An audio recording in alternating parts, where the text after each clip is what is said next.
This video is for the person who feels relief, not loneliness, when plans get cancelled.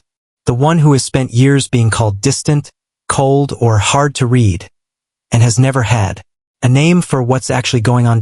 In the next few minutes, you'll see the 5 biggest ways people misread you when you prefer your own company, and what's really happening in your brain each time. Because none of these are flaws. They're features of a very specific kind of wiring. And once you can name them, you'll stop apologizing for them. Here's the strange part.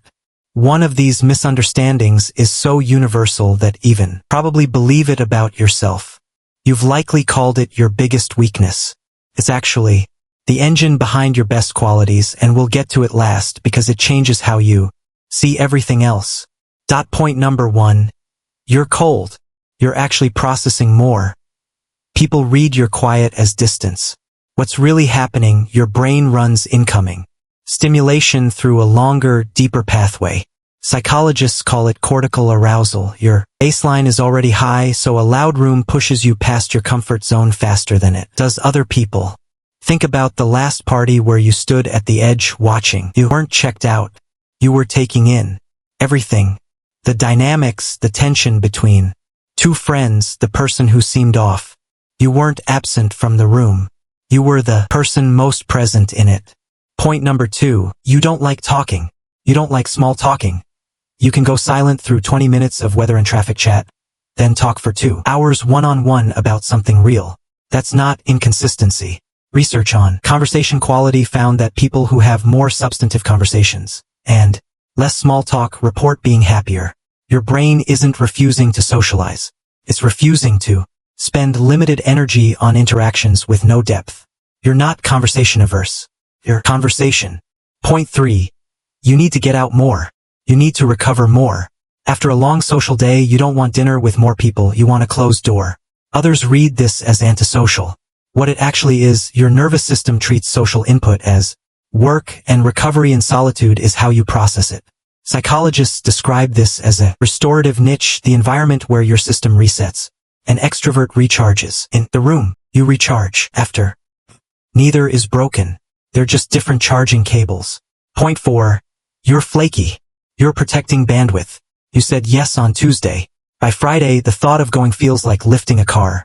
So you cancel and someone calls you unreliable. Here's the real mechanism. You don't budget time.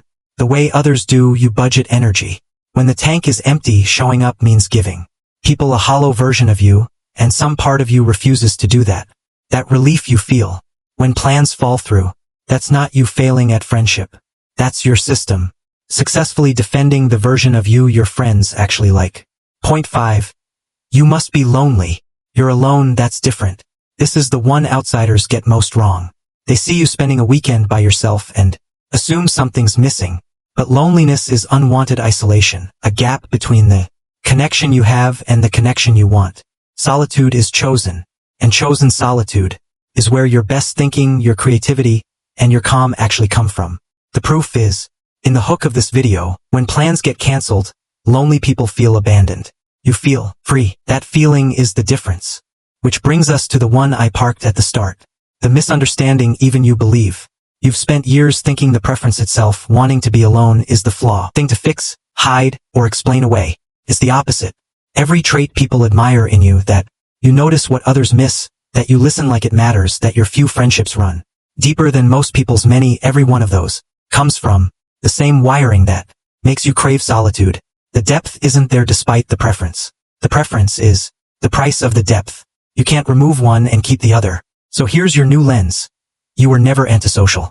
You're wired for depth over breadth. Fewer inputs processed fully instead of many inputs processed thin. This week, try one thing. The next time you decline an invitation, skip the fake excuse. Just notice the relief, and let it be information instead of guilt. If this felt like it was written about you, subscribe. This channel exists for people who think a little deeper than the room they're standing in.